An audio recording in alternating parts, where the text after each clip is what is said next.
Well, greetings, viewers. Thanks for joining me out in the garage today. I've got this thing here setting over, gonna make it run.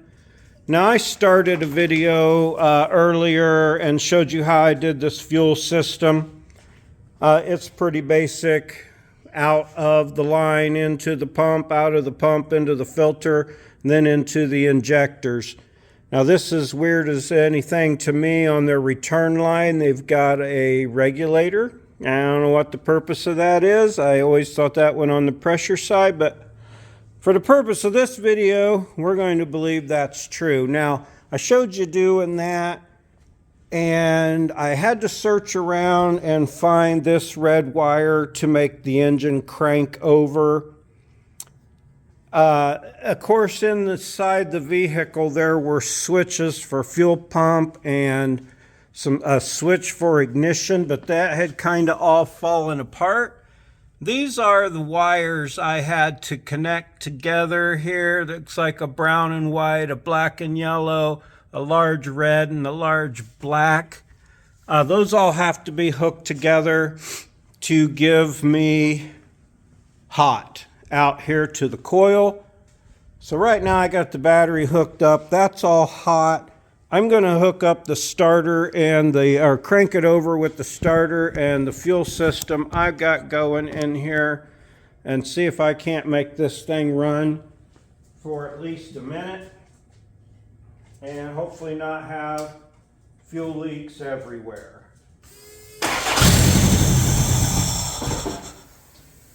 Oh, that was easy. I love will it runs on fuel injected vehicles. Okay, looks like we got a leak or two. Let's try this one more time. Yeah, a couple of leaks. That's not good.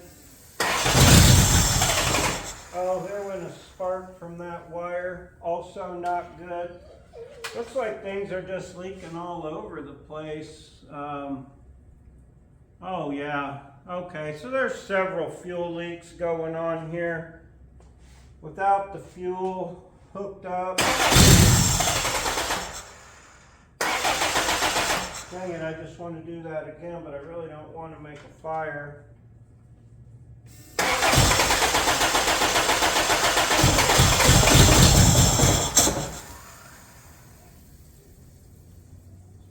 Yeah, that's pretty risky leak in there. But I got the basic idea going. At least I have some spark now. I'm going to tinker around with this a little more, and this will just be the start part of this video. The first part was just a lot of fumbling around. It led to a lot of cussing and things such as that. So let's just end this part of it here. Let me work on fixing some fuel leaks on this. And we'll come back and see if we can't get this thing to run at an idle warm up and see, how it's going to turn out. All right, well, after giving that another run and bringing the flashlight up in this area and looking, you can see, look at all that wet in there. That is just puddles of gas. Looks like it's spraying out from that number 3 injector. And the end of the fuel rail back there is completely soaked.